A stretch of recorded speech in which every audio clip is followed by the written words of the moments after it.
കുഞ്ഞിച്ചോ മിനസാൻ welcome back to another video. ഞാൻ നിങ്ങളുടെ സ്വന്തം എക്സ്ട്രാ കോമിക്. സോ നമ്മൾ ഇന്ന് നോക്കാൻ പോകുന്നത് നമ്മുടെ സോളോ ലെവലിംഗ് റാഗ്നറോക്കിന്റെ season 2 episode 13 Malayalam manhwa explanation ആണ്. ഗൈസ്, നിങ്ങൾ എല്ലാവരും എന്നോടൊന്ന് ക്ഷമിക്കുക. സത്യം പറഞ്ഞാൽ ഇത് ഇടാൻ കുറച്ച് താമസിച്ചെന്ന് എനിക്ക് നന്നായിട്ട് അറിയാം. ഉള്ളത് പറയാനാണെങ്കിൽ വ്യാഴാഴ്ച ആയത് ഞാൻ ഓർത്തില്ല. അന്ന് ഞാൻ അറിയാതെ ദി ബിഗിനിങ് ഓഫ് ദിൻ്റെ ഇട്ട് പോകുമായിരുന്നു. അത് കഴിഞ്ഞാണെങ്കിൽ നമുക്ക് വൺ പീസ് ഇടണമായിരുന്നു. പിന്നെ ഇന്നലെ കുറച്ച് തിരക്കായതുകൊണ്ട് നമുക്ക് എന്തായാലും ബിഗിനിങ് ഓഫ് ദിൻ്റെ തന്നെ ഇടണമായിരുന്നു. അതുകൊണ്ടാണ് ഇത്രയും താമസിച്ചത്. സോ ഇനി എന്തായാലും നമ്മൾ ഒരിക്കലും ഇങ്ങനെ താമസിക്കുന്നില്ല. വ്യാഴാഴ്ച എന്തൊക്കെ വന്നാലും സോളോ ലെവലിംഗ് തന്നെയായിരിക്കും നമ്മൾ എക്സ്പ്ലെയിൻ ചെയ്യാനായിട്ട് പോകുന്നത്. സോ നിങ്ങൾ ഈ വീഡിയോ ആദ്യമായിട്ടാണ് കാണുന്നെങ്കിൽ ഇപ്പോൾ തന്നെ ലൈക്ക് ചെയ്യാനും സബ്സ്ക്രൈബ് ചെയ്യാനും നിങ്ങളുടെ കൂട്ടുകാർക്ക് ഈ വീഡിയോ ഷെയർ ചെയ്ത് കൊടുക്കാനും മറക്കണ്ട. അങ്ങനെ ഈ എപ്പിസോഡ് തുടങ്ങാൻ നേരത്ത് അവൻ പറയുന്നുണ്ട്, അതേ ഞങ്ങൾ നിറച്ച് കഴിഞ്ഞ വേളയിലെ ആ ഒരു എസ് റാങ്കിൻ്റെ ബോസ് എന്ന് പറയുന്നത് അത് മറ്റാരും അല്ലായിരുന്നു, അത് ഈ ബെറു തന്നെയായിരുന്നു. സോ ബെറു ആയിരുന്നു ഒരു എസ് റാങ്ക് ഡഞ്ചനിലെ ബോസ്. അത് മാത്രമല്ല എസ് റാങ്ക് ഹണ്ടേഴ്സിൻ്റെ വരെ പേടിച്ച് പോകുന്ന അത്രയും കേപ്പബിളായുള്ള ഒരു മാൻ ആൻഡ് ബീസ്റ്റ് കൂടിയായിരുന്നു. ശരിയാണ്, പറഞ്ഞതുപോലെ ആ സമൺ അപ്പോഴാണ് ലിം തേഗിയു ഒന്ന് ഞെട്ടിപ്പോയത്. ഈ ടൈമിൽ തന്നെ നമ്മുടെ ബേക്ക് പറയുന്നുണ്ട്, ശരിയാണ്, നമ്മുടെ സങ് ജിനു സമൺ ചെയ്യുന്ന ആ ഒരു ആൻറ്റിനെ പോലെ തന്നെയുള്ളത്. അപ്പം നിനക്കൊക്കെ എന്നെ മനസ്സിലായില്ലേ? ഈ ഒരു പ്രെഡേറ്ററിനെ മനസ്സിലായില്ലേ? അതാണ്, നീയൊക്കെ വെറും പ്രേ ആണ്, ഞാനൊരു പ്രെഡേറ്റർ ആണെന്നുള്ള കാര്യം മറക്കണ്ട. സോ മാറ്റിയതൊക്കെ തല കുമ്പിടാൻ നോക്കാൻ പറയാൻ നേരത്ത് പെട്ടെന്നായിരുന്നു ഒരു ഇടി വന്ന് പൊട്ടണത്. എന്നിട്ട് അവൻ പറയുന്നുണ്ട്, നീ എന്താണ് നമ്മുടെ കൂടെ ഉള്ളവരും ത്രെറ്റ് ചെയ്യുവാണ്? എന്നോട് ക്ഷമിക്കും, കുറച്ചധികം നാളായി ഞാൻ ഒരു സുപ്പീരിറ്റി ഫെൽ ചെയ്തിട്ട്. സോ അതുകൊണ്ട് ജസ്റ്റ് അല്ല സുഹോ, അങ്ങനെയൊന്നുണ്ടെങ്കിൽ കുഴപ്പമില്ലല്ലോ. കാര്യം നിനക്ക് ഈ ഗേറ്റ് ഇവനെ കൊണ്ട് തന്നെ ക്ലിയർ ചെയ്യാവുന്നേ ഉള്ളല്ലോ. അത് കുറച്ച് പാടായിരിക്കും. കാര്യം അവൻ നേരത്തെ സ്ട്രോങ് ആയിരിക്കും, പക്ഷേ ഇപ്പോൾ അവന് ഒരു പവറും ഇല്ല. സത്യം പറഞ്ഞാൽ അവൻ യൂസ്ലെസ് ആണ്. അങ്ങനെ പറയല്ലേ? അല്ല, നിനക്ക് ഇവർ പറയുന്നതിനെ പറ്റി എന്തെങ്കിലും മനസ്സിലാകുന്നുണ്ടോ? ചുരുക്കം പറഞ്ഞാൽ എനിക്കൊരു കോപ്പം മനസ്സിലാകുന്നില്ല. ആ സമയത്ത് നമ്മുടെ ചോയ് പറയുന്നുണ്ട്, ശരിയാണ്, ഒരു 100 വാക്കുകളെക്കാട്ടും നല്ലതാണ് ഒരു എക്സ്പീരിയൻസ്. ഹണ്ടർ സാങ്, താങ്കൾക്ക് ഇവരുടെ മെമ്മറീസ് ഒന്ന് റിഗെയിൻ ചെയ്യാൻ സാധിക്കുമോ? പിന്നെന്താന്ന് പറഞ്ഞു അവൻ പെട്ടെന്ന് ആ ഒരു സാധനം അവിടേക്ക് ആക്ടിവേറ്റ് ചെയ്യുന്നുണ്ട്. എന്നിട്ട് ആ ഒരു താക്കോൽ എടുക്കുന്നുണ്ട്. അത് കഴിഞ്ഞ് കാണിക്കുന്നത് അവന്മാർ പേടിച്ച് വിയർക്കുന്നതാണ്. എനിക്ക് വിശ്വസിക്കാൻ സാധിക്കുന്നില്ല, ഈ ലോകം റീസെറ്റ് ചെയ്യപ്പെട്ടിരുന്നു. അതുമാത്രമല്ല ജിജുസിലിൻ്റെ പോലെയുള്ള ഒരു എസ് റാങ്ക് ഗേറ്റ് വീണ്ടും ഇവിടേക്ക് വന്നിരുന്നു. അത്രയും കേപ്പബിളുള്ള ഒരു മോൺസ്റ്റർ. എന്തായാലും നോർമലി ഒരു ഗേറ്റ് വന്നു കഴിഞ്ഞാൽ 7 ദിവസം വരെ ഒരു കൂൾ ഡൗൺ ടൈമുണ്ട്. സോ അതിനുള്ളിൽ നമുക്ക് ക്ലിയർ ചെയ്യാൻ പറ്റിയില്ലെങ്കിൽ അത് വന്ന് വീഴാൻ പോകുന്ന സിയോളിൻ്റെ മുകളിലായിരിക്കും. അങ്ങനെയാണെന്നുണ്ടെങ്കിൽ അവിടെ ഉണ്ടാകാൻ പോകുന്ന ഡാമേജ് നമുക്കൊരിക്കലും കൺട്രോൾ പോലും ചെയ്യാൻ സാധിക്കത്തില്ല. അല്ല, ഈ ഗേറ്റ് വന്നിരിക്കുന്നത് മിഡ് എയറിലല്ലേ? അപ്പോൾ അങ്ങനെയുണ്ടെങ്കിൽ ഈ മോൺസ്റ്റേഴ്സൊക്കെ മുകളിൽ നിന്ന് താഴത്തേക്ക് വീഴുമോ? അതിനെപ്പറ്റി ഒരു ഇൻവെസ്റ്റിഗേഷൻ നമ്മൾ നടത്തിയിരുന്നു. അത് വെച്ച് നമുക്ക് മനസ്സിലായത് ആദ്യം വന്ന സ്ഥലത്തല്ല ഇപ്പോൾ ആ ഗേറ്റ് ഉള്ളത്. സോ ചുരുക്കം പറഞ്ഞാൽ പതുക്കെ 7 ദിവസങ്ങളിൽ തന്നെ അത് കറക്റ്റ് സിയോലിൻ്റെ മിഡിലിൽ വന്ന് നിൽക്കുന്നതായിരിക്കും. അങ്ങനെയാണെന്നുണ്ടെങ്കിൽ അത് താഴത്ത് വെച്ച് ഓപ്പൺ ആകത്തുള്ളൂ.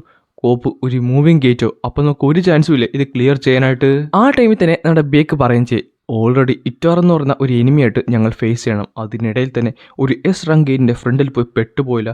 എന്തായാലും ഒരു കാര്യം ഉറപ്പാണ്, സങ് സൂഹോയ്ക്ക് ഞങ്ങളെല്ലാവരെയും സർപ്പാസ് ചെയ്യാനുള്ള പൊട്ടൻഷ്യലുണ്ട്. അതെന്തായാലും ഹാങ് ഡോങ്സിനെ ഡിഫീറ്റ് ചെയ്തപ്പോൾ എനിക്ക് മനസ്സിലായി. പക്ഷേ ഈ ഒരു അവസ്ഥയിൽ ഇവിടെ എന്തെങ്കിലും ചെയ്യാൻ പറ്റുമോ? അത് മാത്രമല്ല, ഞാൻ എത്ര നാളെ ഇത്ര ഹെൽപ്ലെസ് ആയുള്ള ഒരു രീതിയിൽ നിൽക്കാൻ തുടങ്ങിയിട്ട്. അല്ല, ഞാനെന്ന് പറയട്ടെ, കഴിഞ്ഞ വീട്ടിലെ ആ ഒരു എസ് റാങ്ക് ഗേറ്റ് നമുക്ക് പിടിച്ചു നിർത്താൻ പറ്റിയത് അവനുള്ളതുകൊണ്ട് മാത്രമാണ്. ശരിയാണ്, ഹണ്ടർ സങ് ജിൻവു ഇവിടെ എങ്ങനെ ഉണ്ടായിരുന്നെങ്കിലും പറഞ്ഞുകൊണ്ട് അവരെല്ലാവരും കംപ്ലീറ്റ്ലി ഡൗൺ ആയിട്ടുണ്ട്. ഇവരെല്ലാവരും ശരിക്കും ആങ്ഷ്യസ് ആകുവാണല്ലോ. എങ്ങനെ കൂടുതൽ റെസ്പോൺസിബിലിറ്റി എടുക്കുകയൊന്നും വേണ്ട. സത്യം പറഞ്ഞാൽ എന്നെ ഡിഫീറ്റ് ചെയ്തപ്പോൾ മൈ ലീഗ് താങ്കളെക്കെട്ട് സ്ട്രോങ്ങർ ആയിരുന്നു. എന്നെക്കെട്ട് സ്ട്രോങ്ങർ ആയിരുന്നോ? അപ്പോൾ ഇതെനിക്ക് ഇമ്പോസിബിൾ ആണോ? ഇമ്പോസിബിലിറ്റി ആ കാര്യം എനിക്ക് സത്യം പറഞ്ഞാൽ ഒരു പ്രശ്നമല്ലായിരുന്നു. പക്ഷേ എൻ്റെ അച്ഛനെ ഇവിടെ ഇല്ലാത്തതിൻ്റെ ഒരു പ്രശ്നം ഇവിടെ എല്ലാവരുടെയും കാണാൻ സാധിക്കുന്നുണ്ട്. സോ എസ് റാങ്ക് ഗേറ്റ് അത്രത്തോളം ഡേഞ്ചറസ് ആണ്. പണ്ടാരെ ഞാനിത് എന്ത് ചെയ്യും? എനിക്ക് തോന്നുന്നു ആ ഒരു ട്രയൽ റൂമിൽ ചെന്ന പോലെ തന്നെയാണ് എൻ്റെ ഈ അവസ്ഥയെന്ന് തോന്നുന്നത്. എൻ്റെ അച്ഛനായിരുന്നെങ്കിൽ ഇവിടെ എന്ത് ചെയ്തതെന്നോ? എൻ്റെ അച്ഛന് ചെയ്യാൻ പറ്റാത്ത എന്താണ് എനിക്ക് ചെയ്യാൻ കഴിയുന്നത്? എനിക്ക് എങ്ങനെയെങ്കിലും ഉത്തരം കണ്ടുപിടിച്ചേ പറ്റത്തുള്ളൂ. എങ്ങനെയെങ്കിലും ഉത്തരം കണ്ടുപിടിക്കുന്നത് പറഞ്ഞപ്പോൾ പെട്ടെന്നായിരുന്നു ഒരു നോട്ടിഫിക്കേഷൻ അവൻ്റെ ഫ്രണ്ടിലേക്ക് വന്നത്. അതൊരു ക്വസ്റ്റ് ആയിരുന്നു, ഒരു എസ് റാങ്ക് ഗേറ്റ് ക്ലിയർ ചെയ്യാനുള്ള ഒരു ക്വസ്റ്റ്. അതായത് പ്ലെയറിന് ആ ഒരു എസ് റാങ്ക് ഗേറ്റ് ക്ലിയർ ചെയ്യാനുള്ള എല്ലാ കാര്യങ്ങളും ചെയ്ത് തീർക്കണം. ഇത് കണ്ടപ്പോൾ അവൻ ശരിക്കും ഞെട്ടി. അല്ല, ഇത് പെട്ടെന്നായിരുന്നു ഒരു കൈ വന്ന് അവൻ്റെ പുറകിൽ വന്ന് കൊട്ടത്. അവൻ തിരിഞ്ഞു നോക്കാൻ നേരത്ത് അവിടെ ആരുമില്ലായിരുന്നു. ഹണ്ടർ സങ് സൂഹോ, എന്തെങ്കിലും കുഴപ്പമുണ്ടോ?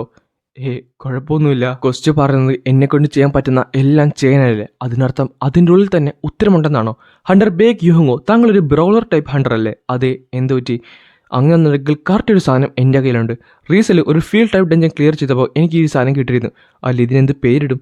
താങ്കളൊരു വൈറ്റ് ടൈഗറാണ്, ഫിസ്റ്റാണ് യൂസ് ചെയ്യുന്നത്. ഒരു കാര്യം ചെയ്യാം, ബേഗ് ഗ്യൂ എന്നിടാം. അതെങ്ങനെയുണ്ട് ഈ പേര്? അത് കഴിഞ്ഞ് കാണിക്കുന്നത് ആ ഒരു ഗോങ്ക്ലെറ്റ് ആണ്. ആ ഗോങ്ക്ലെറ്റിന് നമ്മുടെ സുഹയുടെ പേര് നൽകിയിട്ടുണ്ട്. അല്ല, താങ്കൾക്ക് എൻ്റെ കൂടെ ഒരു സ്ഥലം വരെ വരാൻ സാധിക്കുമോ? എനിക്ക് എന്തായാലും ഒരു കാര്യം ഒന്ന് ടെസ്റ്റ് ചെയ്യാനുണ്ട്. അത് കഴിഞ്ഞ് കാണിക്കുന്നത് അവരെല്ലാവരും ഒരു ഗേറ്റിന്റെ അകത്ത് ഇരിക്കുന്നതാണ്. അല്ല, ഇതൊരു ബി റാങ്ക് ഗേറ്റ് അല്ലേ, പക്ഷേ നമ്മൾ എന്തിനാണ് ഇവിടേക്ക് വന്നത്? ഹണ്ടർ സങ്സോ എന്താണ് ഇവിടെ ചെയ്യാൻ ഉദ്ദേശിക്കുന്നത്? അതിലുപരി ഇപ്പൊ എന്തുകൊണ്ടാണ് ബേക്ക് ബാക്കിയുള്ള ബീസിനൊക്കെ ഫൈറ്റ് ചെയ്യുന്നത്? ആ ടൈം തന്നെ നമ്മുടെ ബേക്കായിരുന്നു അവിടെ നടന്ന എല്ലാ ബീസിനെ വലിച്ചിട്ട് കീറുന്നത്. അല്ല സുഹോ, നീ ഇവിടെ എന്താണ് ഉദ്ദേശിക്കുന്നത്? ബേക്ക് യൂഹോ എന്തിനാണ് ബാക്കിയുള്ള മാന ബീസിനൊക്കെ ഡിഫീറ്റ് ചെയ്യുന്നത്? ആ ഒരു എക്യുപ്മെന്റ് ഞാൻ ടെസ്റ്റ് ചെയ്യുവാണ്, അതിന്റെ എബിലിറ്റി. എക്യുപ്മെന്റ്സോ? അപ്പൊ നിന്റെ അച്ഛന്റെ പോലത്തെ സമ്മൺസ് നിനക്ക് യൂസ് ചെയ്യാൻ സാധിക്കത്തില്ലേ? അത് സിമിലർ ആണ്, പക്ഷേ അതിനോടൊപ്പം തന്നെ കുറച്ച് ഡിഫറൻറ്റുമാണ്. ഞാൻ കേട്ടിട്ടുള്ളത് എൻ്റെ അച്ഛൻ്റെ ഷാഡോസ് അത് ഫുൾ ടൈം ലാസ്റ്റ് ചെയ്യുമെന്നാണ്. പക്ഷേ അത് വെച്ച് കമ്പയർ ചെയ്യുന്നിടത്ത് അച്ഛന് വലിയൊരു ആർമി ഉണ്ടായിരുന്നു. പക്ഷേ എനിക്ക് അങ്ങനെയല്ല, എനിക്ക് ചെയ്യാൻ സാധിക്കത്തില്ല. എൻ്റെ ഷാഡോസൊക്കെ ഒരു ദിവസം കഴിയുമ്പോൾ ഡിസിപ്പിയർ ആകുന്നതായിരിക്കും. പക്ഷേ എൻ്റെ അച്ഛന് ചെയ്യാൻ കഴിയാത്തത് ഒന്ന് എനിക്ക് ചെയ്യാൻ സാധിക്കും. അത് മറ്റൊന്നുമല്ല, എൻ്റെ മെത്തേഡ്സ് കുറച്ച് ഡിഫറെൻ്റ് ആണ്. എനിക്ക് കുറച്ച് കാര്യങ്ങൾ ക്രിയേറ്റ് ചെയ്യാനായിട്ട് സാധിക്കും. എൻ്റെ ഷാഡോസ് യൂസ് ചെയ്ത് എനിക്ക് ഷാഡോ എക്യുപ്മെൻറ്റ്സ് ക്രിയേറ്റ് ചെയ്യാനും പറ്റും. അതിൽ തന്നെ ചില എക്യുപ്മെൻറ്റ്സിനായിട്ട് ലെവലപ്പ് ചെയ്യാനും പറ്റും. ആൻഡ് ആ ലെവലപ്പ് ചെയ്യുന്നത് ഓരോരുത്തർ ഇടാൻ നേരത്ത് അവരുടെ സ്റ്റാറ്റും ഇൻക്രീസ് ആകുന്നതായിരിക്കും. അങ്ങനെന്നുണ്ടെങ്കിൽ അത് യൂസ് ചെയ്യുന്ന വീൽഡറിന് ലെവലപ്പ് ആക്കാൻ സാധിക്കുമോ? അത് പോസിബിൾ ആണെന്നാണ് എനിക്ക് തോന്നുന്നത്. അതാണ് ഇവിടെ ഞാൻ ചെക്ക് ചെയ്യുന്നത്. വലിയ പ്രശ്നമൊന്നുമില്ലെങ്കിൽ അത് ചിലപ്പോൾ പോസിബിൾ ആയിരിക്കും. അത് യൂസ് ചെയ്യുന്ന ആളുടെ ലെവലും അത് കൂട്ടുന്നതായിരിക്കും. ഈ ടൈമിൽ തന്നെ ബേക്കാവട്ടെ അവിടെയുള്ള എല്ലാ മോൺസ്റ്റേഴ്സ് നശിപ്പിച്ച് കളയുന്നുണ്ട്. കാര്യം വളരെ റൂത്ത്ലെസ് ആയുള്ള രീതിയിലാണ് അതിനെ എല്ലാം ഡിഫീറ്റ് ചെയ്യുന്നത്. ഈ ഒരു ഗോങ്ക്ലെറ്റ് നമ്മുടെ സുഹോ എനിക്ക് തന്നതാണ്, പക്ഷേ അത് ഞാൻ വിചാരിച്ചതിലും അപ്പുറമാണ്. കാര്യം ഇതിൻ്റെ കേപ്പബിലിറ്റീസും അതും മാത്രമല്ല, ഇത് ഞാൻ എക്യുപ്പ് ചെയ്ത അടുത്ത സെക്കൻഡ് തന്നെ ഞാൻ നാച്ചുറലി ഒരു പുതിയ സ്കില്ല് പഠിച്ചു കഴിഞ്ഞു. ഈ ടൈമിൽ തന്നെ സുഹോ ഒന്ന് ചിരിക്കുന്നുണ്ട്. കാര്യം ആ ഒരു എക്യുപ്മെൻറ്റ് ലെവലപ്പ് ആയിരുന്നു. അതിനോടൊപ്പം തന്നെ ബേക്ക് പറയുന്നുണ്ട്, എൻ്റെ ബോഡി കുറച്ചുകൂടെ ലൈറ്ററായി മാറിയിട്ടുണ്ടല്ലോ. ഇനി ഡഞ്ചൻ ബ്രേക്ക് ഉണ്ടാകാനായിട്ട് 6 ദിവസം കൂടെ ബാക്കിയില്ലേ? ഈ 6 ദിവസം കൊണ്ട് ഞാൻ നിങ്ങൾക്ക് ആവശ്യമായ എല്ലാ എക്യുപ്മെന്റ്സും എന്ത് വില കൊടുത്തും ഉണ്ടാക്കിയിരിക്കും. ലെവലിംഗ് എക്യുപ്മെന്റ്സോ ഞങ്ങൾക്ക് വേണ്ടിയോ? സത്യം പറഞ്ഞാൽ ഇത് നമ്മുടെ ഫ്രണ്ടിലുള്ള ഒരു ട്രയലാണ്. സോ ഇത് ഒറ്റക്കല്ല, നമ്മൾ ഒരുമിച്ചായിരിക്കും നേരിടാൻ പോകുന്നത്. ഇത് കേൾക്കാൻ നേരത്ത് അവരെല്ലാവരും ഒന്ന് ഞെട്ടി. അടുത്ത സെക്കൻഡ് തന്നെ ചോയ് വന്ന് പറയുന്നുണ്ട്, ഹണ്ടർ സങ്സുവോ, അപ്പോൾ താങ്കൾ എനിക്ക് വേണ്ടി ഒരു ഫയർ എൻചാനിങ്ങുള്ള സാധനം ക്രിയേറ്റ് ചെയ്യാനായിട്ട് പോലില്ലോ? അതിനു മുമ്പ് എനിക്ക് എൻ്റെ ബോ വേണം. അയ്യോ അങ്ങനെ ഇപ്പോൾ പറയല്ലേ, ഇതെല്ലാം നാച്ചുറലായിട്ട് വരുന്നതാണ്, അതിലൊന്നും ഞാൻ ഡിസൈഡ് ചെയ്യുന്നതല്ല. അപ്പോൾ താങ്കൾ പറഞ്ഞു വരുന്നത് ഒരു എ റാങ്ക് ഹണ്ടറായുള്ള എനിക്ക് എസ് റാങ്കിൻ്റെ അത്രയും പവർഫുൾ ആകാൻ പറ്റുമെന്നാണോ? കോച്ച് അങ്ങനെ ഒരു കാര്യം ചെയ്യും, ഓൾട്ടേഴ്സിനെ ഫസ്റ്റ് ആക്കി എന്നെ ആദ്യം നോക്കിയാൽ മതി കേട്ടോ. ഈ ടൈമിൽ തന്നെ ദൂരത്ത് ഇതെല്ലാം നിന്നുണ്ട് നമ്മുടെ ബുക്ക് കാണുന്നുണ്ടായിരുന്നു. അവൻ പറയുകയും ചെയ്യും, ഹണ്ടർ സങ് ജിൻവുവിൻ്റെ പവർ എന്ന് പറഞ്ഞ് അത് ഫ്ലോലെസ് ആയിരുന്നു.